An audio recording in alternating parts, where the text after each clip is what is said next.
All right, guys. Our next guest is one of the most successful boxers from South Africa, former IBO welterweight champion, a former IBF international welterweight champion. It's a pleasure to welcome Chris Van Heerden to Submission Radio. How's it going, Chris? Well, guys, thank you for having me. It's an honor and a pleasure to be on the show, and looking forward to it. It's been a busy 2 weeks. Yeah. Oh, for sure. Well, I mean, Chris, you made headlines everywhere when fans saw you boxing, sparring with Conor McGregor. Tell us, how exactly did this come together that you ended up sparring with Conor? Yes, you know what? I fought on April 16th. I had a fight in Las Vegas, and we won it. And I went back home to South Africa to visit my mom and dad and the family. So I took a little holiday. Got back to Los Angeles, and I walked into the gym 3 days later, and everyone is asking me questions like, am I back in training? And I was like, I'm back in training. And they're like, are you back in sparring? And I was like, I'm not yet back in sparring. I only got back now, getting over the jet lag.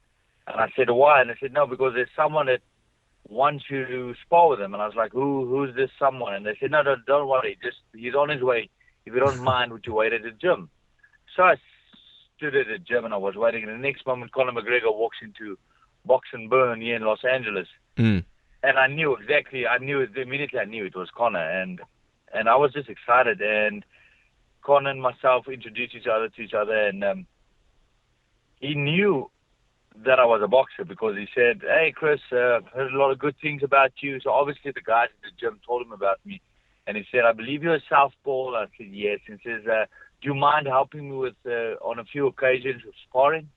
And the first thing, any fighter, a fighter wants to fight. He's not scared. And my first reaction was, anytime. You just say, do you want to go now? And they all had a laugh. And he was like, no, we'll do it tomorrow. And they took my contact details, and that was the start of it.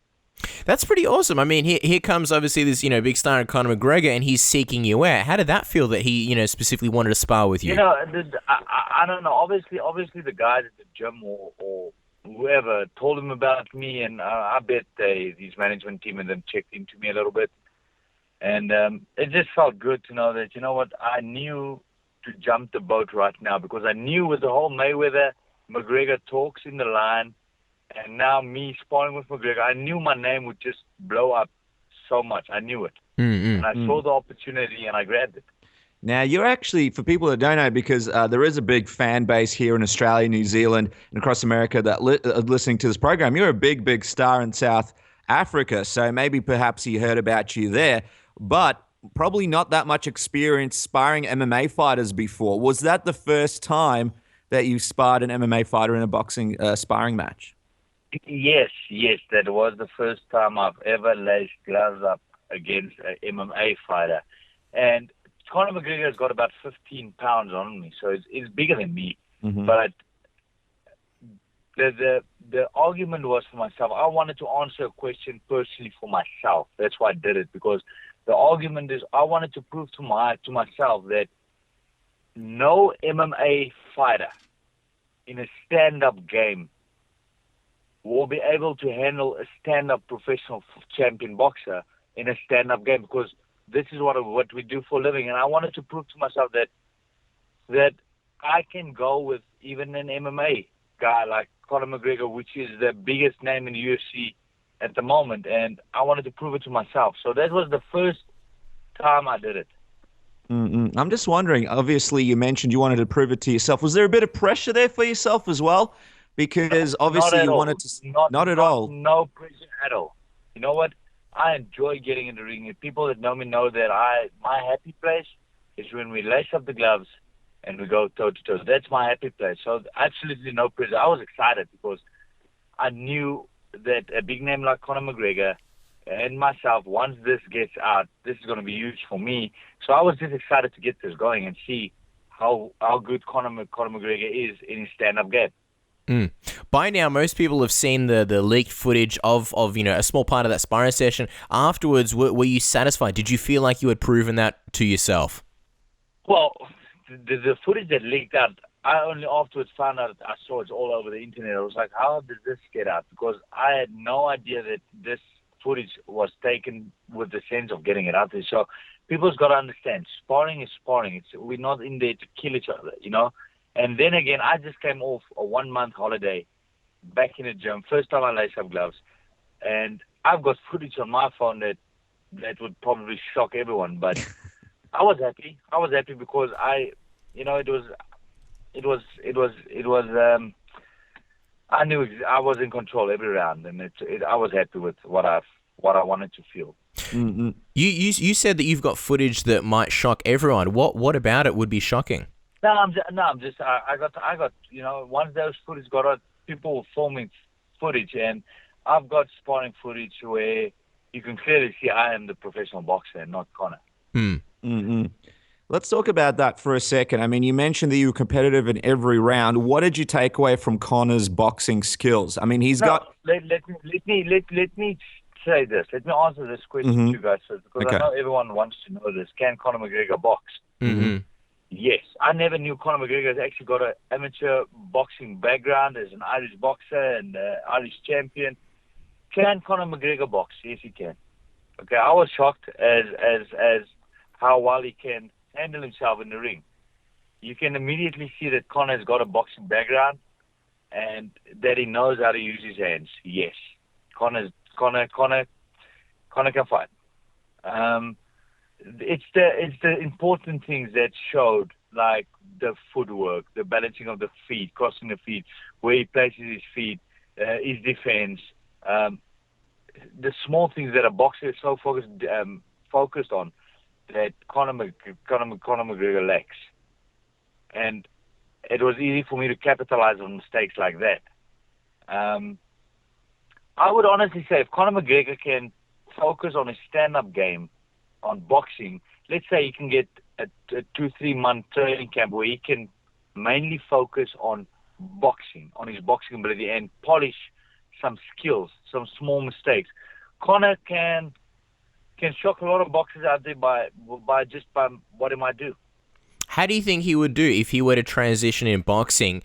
Do you think he would go far? What do you think? Honestly, very, very honest answer from my side, I think he could do well. I think there's some fighters out there that Conor would give a hard time. If he can transition into boxing and merely focus on the stand-up game and his footwork, you know what? You can see the background of boxing. He's got it. He's got that boxing ability. He does have it. And you know what he's very good at is his timing. He's got a good eye for timing. His precision on timing. His counter left hand. He loves it. And he's got it. Polish it, and it might just cause a lot of problems for a lot of guys. It's interesting. You mentioned how it all happened, but the big question is, did he mention to you why he chose to do the boxing sparring? Obviously, a lot of speculation about him possibly fighting Floyd. Did he mention anything? No, and we kind of put the question out there. I was like, so what is this whole Mayweather thing going on? And he laughed about it. He was like, you know what? Mayweather started it. He says, and I'm going with it. And he says, hey, everyone wants it, and if it's there, I'm going to take it. So that's all he said. That was it. And we all had a laugh about it. But then you got to ask yourself the question. He searched for southpaw. Mayweather's not southpaw. You know, you got to answer the question. But hey, it was good. It was a good experience to spar on two different occasions. We were supposed to do it on 3 different occasions, but after the footage leaked out and everything, it's just all collapsed. So what happened after the footage leaked out? Does someone not want to spar, or how come you guys didn't continue? It's just, I think there was just so much rumor and so much things going on, and then the next moment, he's a businessman and he was in Vegas, so I guess it was just too much. We just had the 2 occasions. Right. Now, I mean, there's no need to ask if you think he can beat Mayweather. We all know the answer to that. But do you think there's any chance McGregor would be able to survive a whole fight with him? This is my answer. Mayweather will end the fight whenever Mayweather feels like it. If Mayweather feels like stretching it out and playing around a little bit, he'll be able to do that. And if Mayweather feels like ending it within 4 rounds or 6 rounds, it is up to Mayweather. So I think I'm answering your question there. Sure. And I'm just curious, I mean, the deck really is stacked against Conor McGregor in this fight. You just said it yourself. In your opinion, should he take the fight? If it's a possibility, should he take the fight? If it's, for monetary reasons, because it would be a big fight. Do I feel this fight should happen? No, I don't. I feel that there's more professional fighters out there, boxers, that deserves a shot at this. than McGregor, because McGregor is a champion in MMA. If you take him to boxing, he's got a 0-0 record. There's fighters out there that live their whole life chasing this dream of fighting for a big day like this, and for this fight to happen between Mayweather and McGregor, it is not fair, in my opinion. Well, but Mayweather is the biggest name in boxing. McGregor is the biggest name in UFC. The pay-per-views are there. The supporters are there. The fans are there. Will it sell? Yes, it will sell. In my opinion, this will sell because McGregor's got such a following, and Mayweather's got. It will sell. The money will be there. So, hey, it's a business, and if it's gonna be made, and McGregor gets that offer, yeah, go for it. But it's a one-sided fight, in my opinion. No disrespect to McGregor. I have nothing but respect for him, and he proved it to me. But it's a one-sided fight against Mayweather. Yeah, of course. And I mean, most people who know the fight game will say that. If the fight were to happen, though, would you be interested in helping McGregor prepare for Floyd? Absolutely. You know what? I have no bad blood. You know, it would be an honor for me to stick around, and I have no bad blood. You know, even with everything that's going on now, I believe, you know, people make up their own stories just to sell news. And there was some article that came out that said I said that McGregor hits like a woman. And which I never said. Go look at the interview. And then McGregor was like, in the Fox interview, McGregor was like, yeah, very disappointed in Chris Van Heerden and this and that. But it's because people started. But will I be interested in helping McGregor? Of course, it would be amazing to just stick him, see him try his best. Mm-mm. And just on the final thing with McGregor before we move on to your career, I mean, the other big fight would be an MMA against Nate Diaz. We saw what Nate did to Conor on the feet in their last fight. Do you think Conor could improve his boxing enough to beat Nate Diaz in a rematch? Yes. You know what? I spoke to Conor, and he is so positive. He actually said, you know what? He said, if I get a rematch with Nate, I'm now more confident than ever that I will beat him, because he said to me, I know where I made my mistakes. He says, I know, and it was in training camp. He says, I know where I made my mistakes. He says, and I will do better next time. He says, I'm confident I will beat him. And I thought Conor was actually doing pretty well against Nate. But the weight showed, and the difference in size showed, and Conor got tired, and the power of Nate just took over, and that's it. But in a rematch, I would back Conor. Well, let me ask you. I know obviously those things came out in the media. Are there any plans for you guys to do any more sparring, and do you think you'll be preparing him for Nate Diaz in any capacity? I don't know. Honestly, my answer right now is I have no idea, because I haven't heard back from no one. And I did this out of the goodwill of my heart, because I knew I didn't get paid for this. People's got to understand. They say, how much did you get paid to spar with him? I got nothing to spar with Conor. I saw the opportunity and I grabbed it. It was out of my own will. He asked me, I said yes, because I knew this is going to blow up my name. So I didn't get paid to help him in any way. But do I think I will be approached? I don't know. Well, hopefully everything gets cleared up and there's more sparring in the future. Okay, let's talk about your career. After living in South Africa for 25 years, you moved to the USA in 2013. Tell us, why did you decide to make that move, and what was it like moving your whole life to a different continent? You know what? I live with a vision. I'm a Christian, and I believe that the Lord is a bigger plan in my life. And I know what my heart desires is. And as long as I was going to stay in South Africa, I was never going to be able to attempt to achieve what I desire. And that is fight in California, fight in America, get to be amongst the biggest names in boxing. It wasn't going to happen for me back home. So I decided on one day, I said to my dad, I said, you know what, Dad? I said, I'm 25. I said, my time to take a risk is right now, and I'm going to do it. I said, I just got to have to go to America and see if I can follow my dream. And I packed my bags and I came to America. You know what? I gave up the most comfortable life, a champion in South Africa, and everything was going my way. But I gave it all up for my dream, because when I grew up as a kid, my eyes were on Francois Botha. My eyes were on Corey Sanders. All these big names to fight Mike Tyson and fight Klitschko. So I grew up with role models, South African role models, trying and fighting in America.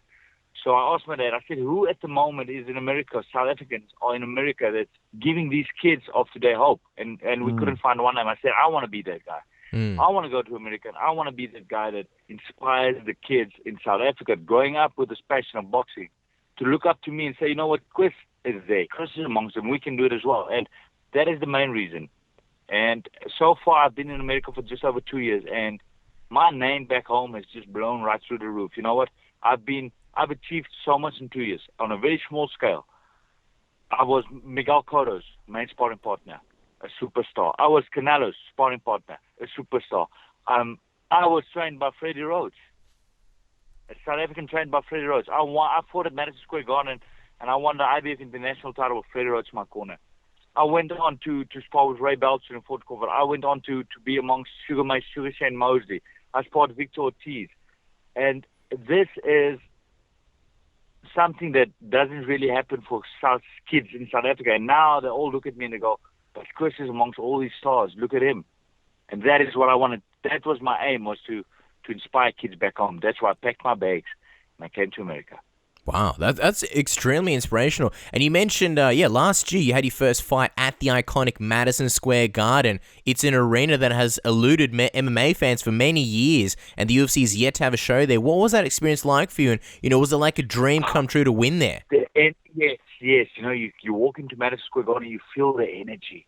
It was like, wow, because the history in that is 1955 was the last time a South African willy to wheel fought in Madison Square Garden and won.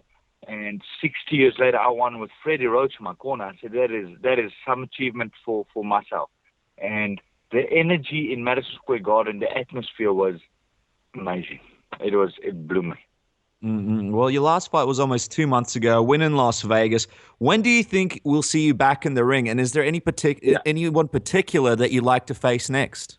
My fight was April 16th, so it's just like 5 weeks ago. My fight was in Vegas, main event, CBS Sport. I took the fight on 3 weeks' notice, and we came away with a good win. And I'm already back in training. I'm just, I'm at the moment, I'm trying. There's a little dispute between me and my management team, and we want to get out of that, and because that's just something slow in my career and I need to get out of it, and there's a possibility out of it. So I'm back in training, hoping for something to come out, like even doing this interview, some promoter picks me up and say, you know what, we believe in that kid and we can make him grow. There's a name, I feel after 10 years as a pro fighter, former world champion, being around so long, I would like to be in the fights with big names. And if you can ask me one name right now, right on the spot, I would say Robert Guerrero. Yeah. Well, I mean, you're saying all the right things, Chris. You're only 28. You've got an impressive record with, only 2 losses. What are your goals in the sport before you retire? You've already accomplished a lot. You want the big names. What are your biggest goals in this sport? I want to win a world title. I want to win a world title, fight on a big stage here in America for the worldwide to see in the main event. And like I said, I want the people in South Africa to wake up at 4 o'clock in the morning and watch me walk to the ring in a packed arena and give glory to God. That is my goal, and give glory to God, because I am truly blessed. I'm not lucky for what I've achieved so far. I'm truly blessed. You know what? The Lord knows I work hard. The Lord knows my heart desires, and I need people to understand and need them to hear that I'm not lucky. I'm blessed, and I want to. I'm still young. I'm 28 years old. If it's God's will, I might have another 7 years left. 35 years old. I want to achieve something in my life and set up a beautiful life, and just have some memories to look back at.